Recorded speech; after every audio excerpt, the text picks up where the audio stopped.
Hello friends, আশা করি সবাই ভালো আছো। আজকের একটা মোচার নতুন রেসিপি নিয়ে তোমাদের কাছে হাজির হয়েছি।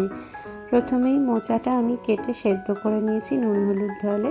দিকে চিংড়ি মাছ কেটে ভেজে নিয়েছি আর আলুগুলোকে কেটে ভেজে ফেলেছি। তারপর কড়াইতে দিলাম তেল, একটু কাঁচা লঙ্কা আর একটু পেঁয়াজ।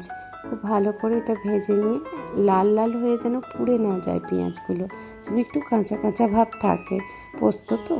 তারপরে দিলাম আলুগুলো, ভেজে রাখা আলুগুলো দিয়ে ভালো করে নাড়াচাড়া করে নিলাম। এবার দিলাম সেদ্ধ করে রাখা মোচাটা দিয়ে ভালো করে নাড়াচাড়া করলাম। বেশ কিছুক্ষণ নাড়াচাড়া করার পরে কাশ্মীরি লঙ্কার গুঁড়ো, চিনি আর নুন দিলাম। চিনি যদি না চান নাও দিতে পারেন, আর হলুদ ব্যবহার করবেন না। দিয়ে ঢাকা চাপিয়ে কিছুক্ষণ ওয়েট করে ঠিক এরকম একটা কনসিস্টেন্সি এলে সেখানে অ্যাড করলাম ভেজে রাখা চিংড়ি মাছগুলো। এইবার আর কিছুই না, বেশ কিছুক্ষণ নাড়াচাড়া করার পরে ওদিকে পোস্ত আর নুন দিয়ে বেটে রেখেছিলাম।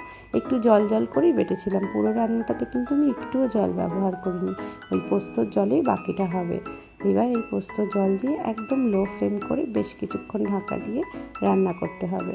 যখন এই পোস্তর জলটা শুকিয়ে আসবে, শুকনোর পরে ওখানে একটু কাঁচা তেল আর কাঁচা লঙ্কা ছড়িয়ে দিয়ে বেশি কিছুক্ষণ একটু মাখিয়ে নিয়ে ওয়েট করতে হবে।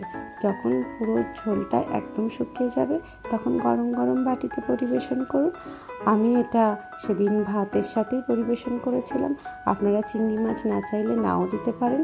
ভাত, রুটি, যে কোনো তরকারির সাথে মোচাও কিন্তু খুব ভালো যায়।